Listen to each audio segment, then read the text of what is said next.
की कथा में हमने श्रवण किया था कि भगवान का नामकरण संस्कार हुआ, भगवान का उत्कल बंधन हुआ, आदि आदि कथाओं को हमने श्रवण किया। नंद बाबा ने जब दोनों वालों अपने बच्चों के ऊपर संकट आते हुए देखा तो बहुत ही ज्यादा चिंतित हो गए। कोई भी संकट हमारे ऊपर आता है, हमारे परिवार के ऊपर आता है, तो हम क्या सोचते हैं, क्या विचार करते हैं कि जहां पर हम रह रहे हैं उस स्थान में, उस भूमि में कोई दोष होगा, इसलिए ये सब संकट आ रहे हैं। तो नंद बाबा ने भी स्वाभाविक सोचा कि इस महल में ही कोई दोष हो, इसलिए इस कारण हमारे बच्चों पर इतने संकट आ रहे हैं, इसलिए हमें इस स्थान को छोड़कर अन्य स्थान पर जाना चाहिए, अन्यत्र हमें कहीं जाना चाहिए। तो नंद प्रमुखों ने एक सभा बुलाई और उसमें विचार किया कि इस भवन को छोड़कर हम कहाँ चलें। तो सभी ने अपने अपने मंतव्य दिए। कोई कहता है गोवर्धन चलें, कोई कहता है जो है नंदगांव चलें, कोई कहता है बरसाना चलें, और कई लोगों ने भी अपने अपने विचार दिए। तो कहे कि लोहवन चलिए, आदि आदि वनों का भी नाम लिया। तो एक जो प्रमुख नंद थे उन्होंने कहा कि वृंदावन सबसे सुंदर स्थान है, वनम वृंदावनम, वनों में सबसे श्रेष्ठ है वृंदावन। गिरिवन में, लोहवन में, कामद वन में, इन सब वनों में श्रेष्ठ है वृंदावन। वृंदावन, जहाँ वृंदावन का अर्थ होता है तुलसी का वन, वृंदा अर्थात तुलसी से सेवित जो वन है वो वृंदावन। अथवा वृंदानाम समूहस्य, वृंदावन जहाँ पर वृंद मतलब भक्त, और वृंदानाम समूहानाम वृंदावन, वृंद भक्तों के समूह को भी वृंदावन कहते हैं।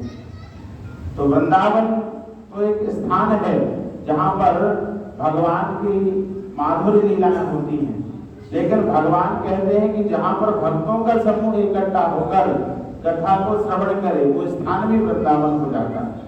तो यहाँ भी हम सब भक्त भगवान के सुंदर सुंदर कथाओं को श्रवण कर रहे हैं।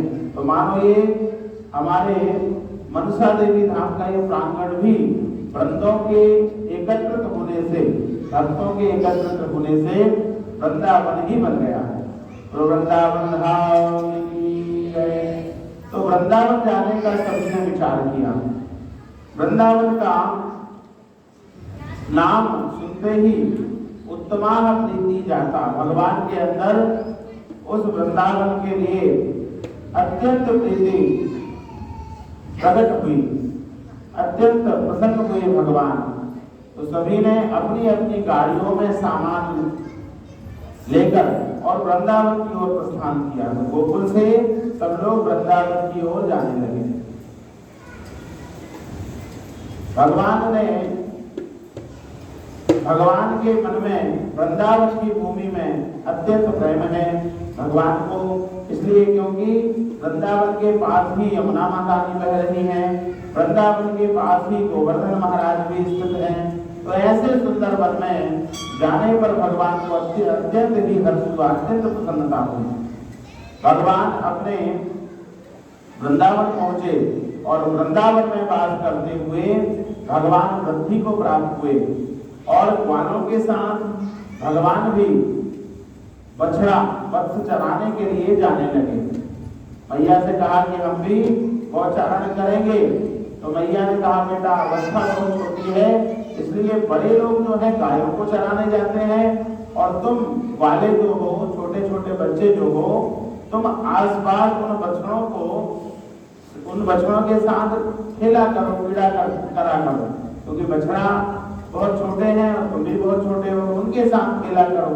तो भगवान इसमें प्रसन्न हो गए कि हम भी गौचारण के लिए जा रहे हैं। तो भगवान ने वत्स चारण करना प्रारंभ कर दिया। अब एक दिन भगवान वत्सों को लेकर, बछड़ों को लेकर पास में ही, भवन के पास में ही उनको जो है उनका चारण करा रहे थे, चरा रहे थे। उसी समय एक कंस का भेजा हुआ एक असुर उन बछड़ों के ही रूप में आकर उन बछड़ों में मिल गया और बछड़ों में मिलकर जो है उत्पात मचाने लगा। तो भगवान ने देखा कि हमारे जितने भी बछड़े हैं वो तो बहुत शांत हैं, ये अलग से ही जो बछड़ा है ये बहुत उत्पात मचा रहा है। तो भगवान ने उस भगवान के आगे किसकी माया चल सकती है।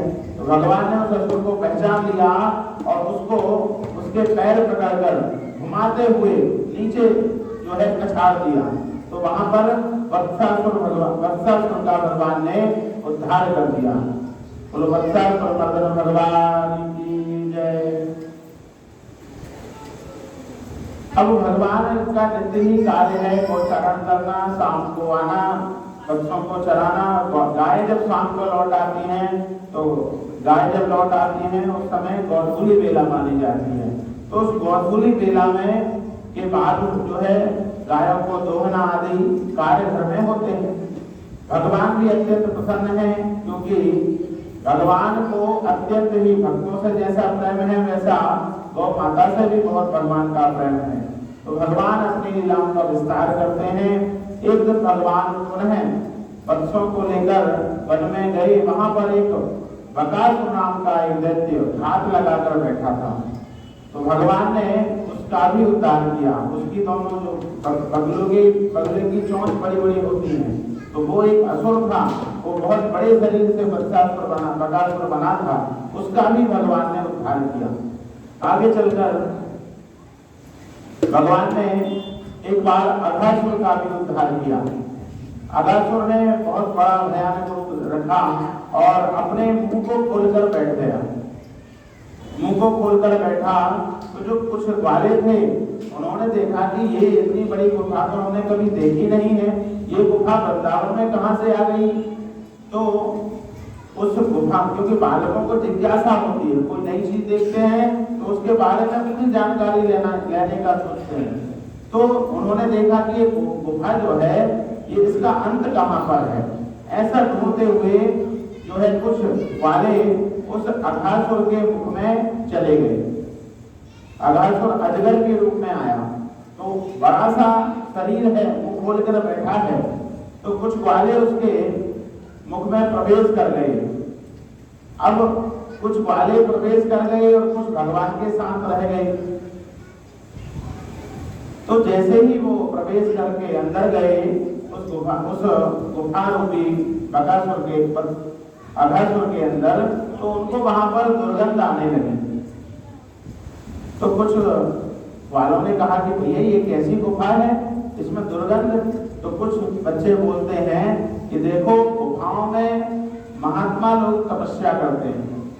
तो महात्मा लोग जो हजारों वर्षों की तपस्या में बैठे हैं तो उन्हें अपनी सुध बुध नहीं रहती है। और कई महात्मा तो ऐसे हैं जिनका शरीर भी तपस्या करते हुए छूट जाता है। तो उन्हीं ऋषि मुनियों के शरीर से शायद दुर्गंध आ रही हो। और कोई कहता है कि भैया इस गुफा के अंदर जानवर भी शायद कोई मर गया हो, शायद उसकी दुर्गंध आ रही हो, क्योंकि ये तो अजगर था, तमाम जो है पशुओं को ये खाता था, तो पेट में उसकी दुर्गंध। अब जब कुछ ग्वाले कम हुए तो भगवान ने देखा कि भैया हमारे और ग्वाले कहाँ पर हैं।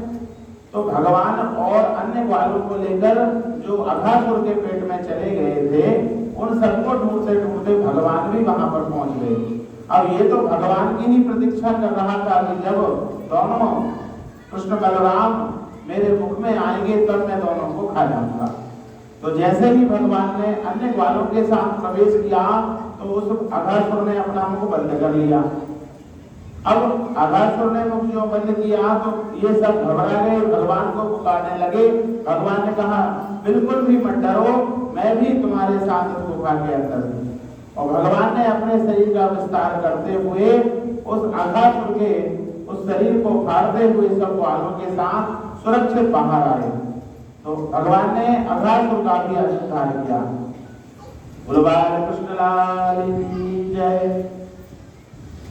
अब भगवान जो है कुछ और वृद्धि को प्राप्त हुए तो एक दिन मैया से कहते हैं, मैया अब वत्सों को बहुत हमने चरा लिया है, अब तो हम गाय चराने जाएंगे। हम समझ गए हैं कि हम गौचारण के लिए ही नहीं जाते थे, हम वत्सों को चराने के लिए जाते थे। आपने हमें छोटा समझकर बछड़ों की लगाम दे दी थी, अब हम बड़े हो गए हैं, अब हम गौचारण के लिए जाया करेंगे। और वत्सों को चराने की एक सीमा होती है कि भाई घर के जो है पहले बाड़े हुआ करते थे, घर की सीमाएं हुआ करती थी, घर बनते थे, आंगन बनते थे, आंगन के बाद फिर और खलिहान बनते थे। अब तो चार जो है 20 बाई 20 का और 20 बाई 25 के मकान में लोग रहते हैं। सूरज भगवान के दर्शन नहीं होते, हवा का कहीं जो है ठिकाना नहीं है, धूप नहीं मिलती है। पहले के विस्तार वाले भवन हुआ करते थे और जैसे भवनों का विस्तार लोगों में होता था वैसे ही उन लोगों के हृदय में भी विस्तार होता था। जो है अब जैसे संकुचित भवन में हम रहने लगे हैं वैसे ही हमारे संकुचित विचार हो गए। पड़ोसी जो है पड़ोसियों से हमारी आज नहीं बनती है, ये दुर्दशा हो गई है। तो हम संकुचित होने लगे हैं और पहले के लोग विशाल हृदय वाले होते थे। तो बछड़ों के चराने की एक सीमा होती है कि हमारे खलिहान के अंदर आप बछड़ों को घुमा लो, लेकिन गौ चराने की कोई सीमा नहीं होती। वाले जो है दूर दूर तक गौ को चारण करने के लिए चराने के लिए जाते हैं। तो भगवान ने भी गौचारण का विचार किया तो भगवती यशोदा माँ ने कहा कि ऐसे नहीं, मुहूर्त देखकर तुम्हें गौचारण के लिए भेजेंगे।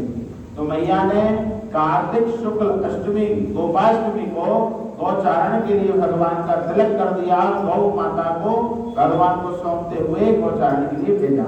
तो बहुत से ग्वालों के साथ अपनी अवस्था वाले ग्वालों के साथ भगवान गौचारण के लिए निकले और कुछ दूर वन में पहुंचे। अब गौचारण के लिए जा रहे हैं तो शाम तक ही आना है, इसलिए भगवान अपने साथ कलेवा लेकर जाते हैं। कलेवा आज के समय का नाश्ता, तो वो नाश्ता सभी वाले अपने अपने घर से लेकर पहुंचे। अब वन में जब दोपहर का समय हुआ तो सबको भूख सताने लगी और भगवान के हाथ में जो है राजमहल के व्यंजन, तो इतनी सुंदर व्यंजनों की खुशबू आ रही थी जो है तो ग्वालों के मन में रहा नहीं गया। तो कहते भैया हमको तो बड़ी जोरों की भूख लगी है, कृष्ण तुम क्या लाए हो? कहा भैया मैं तो लाया हूँ, लेकिन अभी भोजन का दोपहर का जो है कलेवा का जो समय नहीं हुआ। बोले समय तो ठीक है, लेकिन हमारे पेट में तो चूहे दौड़ रहे हैं, क्योंकि तुम कुछ सुंदर सुंदर व्यंजन लाए हो। तो कहा कि सब मिल बांट कर खाएंगे। तो भगवान जो भोजन ले गए थे उन सब ग्वालों ने थोड़ा थोड़ा ले लिया और भगवान को भी अपने भोजन में से थोड़ा थोड़ा सभी ने भगवान को दे दिया। अब भगवान को ग्वालों का जूठा मीठा खा रहे हैं और अपना जूठा उन ग्वालों को खिला रहे हैं। अब ब्रह्मलोक से ब्रह्मा जी ने देखा कि भैया हमने जिन प्रभु को प्रार्थना करके भेजा है कि कंस का उद्धार कीजिए, पापियों का संहार कीजिए, तो उनका क्या हाल है। तो नीचे देखा तो भगवान तो सबका जूठा मीठा खा रहे हैं। तो ब्रह्मा के मन में संशय हो गया कि भैया लगता है जो भगवान हमने भेजे थे वो भगवान ठीक नहीं है, वो ठीक रूप से पहुंचे नहीं है। क्योंकि यदि ये भगवान होते तो ग्वालों का जूठा खाते क्या। जिन भगवान को बड़े बड़े ब्रह्मर्षि महर्षि भोग लगा कर परेशान हैं, तुलसी दल डालकर भोग लगाते हैं, शुद्ध व्यंजन बनाते हैं और उसको भी भगवान त्याग देते हैं। और ये जो हमने जो प्रार्थना करके भगवान को भेजा है, तो ये तो ग्वालों का जूठा मीठा खा रहे हैं, ये भगवान नहीं हो सकते। अब किया क्या जाए, मन में संशय है। तो कहा कि इन वो ग्वालों के साथ में ये गौचारण के लिए आए हैं, यदि ये भगवान होंगे तो इनकी परीक्षा लेनी चाहिए। यदि भगवान होंगे तो पता चल जाएगा, यदि भगवान नहीं होंगे तो भी पता चल जाएगा। तो उन्होंने एक योजना बनाई ब्रह्मा जी ने। ब्रह्मा जी ब्रह्मलोक से आए पृथ्वी लोक पर और उन ग्वालों के साथ में, उन गायों के साथ में सबको वहां से लेकर भगवान को छोड़कर और ब्रह्मलोक सबको ले गए। अब भगवान ने जब देखा कि कोई भी वहां पर ना तो गाय है, ना ग्वाले हैं, ना बच्चे हैं, बछड़े हैं, तो सभी को ब्रह्मा जी ने गायब कर दिया, अपने ब्रह्मलोक को ले गए। अब शाम के समय भगवान जब गौचारण के बाद घर लौटने का समय जब हुआ तो भगवान ने अब सोचा कि अब मैं किसको ले जाऊं, तो भगवान ने अपनी योग माया का विस्तार करते हुए नए बछड़े और नए ग्वालों का निर्माण कर दिया। जितने गाय गौचारण के लिए आई थी वो सब की सब नई बना दी भगवान ने अपनी योग माया के द्वारा, और जो ग्वाले भगवान के साथ आए थे उन्हीं ग्वालों के सदस्य बनाकर सब ग्वालों को जैसे भगवान बहुत संख्या में आए थे उसी संख्या का विस्तार करते हुए गौचारण के जो घर जाने का समय है उस समय पर समय अनुसार जिस घर से जो ग्वाला आया था उस घर वो ग्वाला पहुंच गया। अब सबके घर सब पहुंच गए, कोई चिंता की बात नहीं। ब्रह्मा जी ने सोचा कि भैया हमने जो परीक्षा ली है उसका परिणाम क्या है वो देखना चाहिए। तो ब्रह्मा जी ने ब्रह्मलोक से जब नीचे देखा गोकुल में, तो देखते हैं कि जिन ग्वालों को ब्रह्मा जी अपने ब्रह्मलोक में बिठा कर रखे हैं वो ग्वाला तो उसके घर पहले ही पहुंच गया। अब ब्रह्मा जी देख रहे हैं असली ये है कि वो है, क्योंकि दोनों एक जैसे एक रूप भगवान ने बना दिए। जितनी गाय ब्रह्मा जी चुरा कर लाए थे उतनी सब गाय के घर पहुंच गई। तो ब्रह्मा जी अपने उस कृत्य पर लज्जित हुए और कहा कि ये साक्षात वही नारायण स्वरूप भगवान है। मैंने जो परीक्षा ली है बहुत मूढ़ता का मैंने काम किया है, अब वो भगवान से क्षमा मांगनी चाहिए। तो भगवान पुनः जो है जब अगले दिन गौचारण के लिए आए तो ब्रह्मा जी अपने ब्रह्मलोक से उतरे और बड़े डरते डरते भगवान के समीप आए और भगवान से क्षमा याचना करने लगे कि प्रभु मैंने आपकी इस माया में मोहित होकर आप पर ही मैंने शंका कर डाली, मुझे क्षमा कीजिए।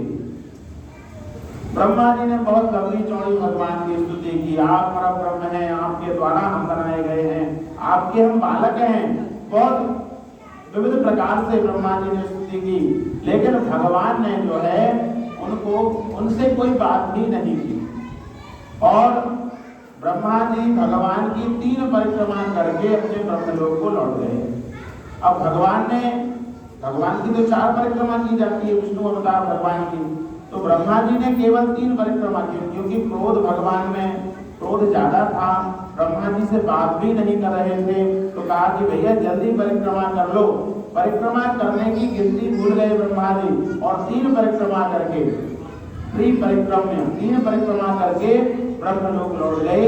लेकिन भगवान ने ब्रह्मा जी को क्षमा नहीं किया, क्योंकि भगवान क्रोधित इसलिए हैं कि जिन गोपालों के लिए मैंने ये अवतार लिया उनसे मुझे 1 वर्ष का विछोह हो गया। अब आप सोचें कि 1 वर्ष का विछोह कैसे हो गया, यहाँ तो भगवान अगले दिन ही गौचारण के लिए आ गए। तो भैया ब्रह्मलोक का जो दिन है वो पृथ्वी लोक के 1 वर्ष के बराबर है। तो ब्रह्मा जी ने तो अपने उस लोक में गोपालों को गायों को 1 दिन रखा, लेकिन यहाँ पृथ्वी पर 1000 वर्ष बीत गए। तो एक वर्ष बीत गए। तो 1 वर्ष बीतने के बाद जो 1 वर्ष का विछोह ग्वालों के साथ गायों के साथ भगवान का हो गया, उस अपराध के कारण भगवान ने ब्रह्मा जी को क्षमा नहीं किया। ऐसी भगवान ने अपने ही रूप से सभी ग्वालों को गोपों को बनाया और उन्हें उन्हीं ग्वालों को पाकर अत्यंत प्रसन्न हुए। बोलो बाल कृष्ण लाल की जय। ये सुंदर सुंदर लीलाएं भगवान की हैं जिन्हें हम नित्य ही श्रवण करेंगे।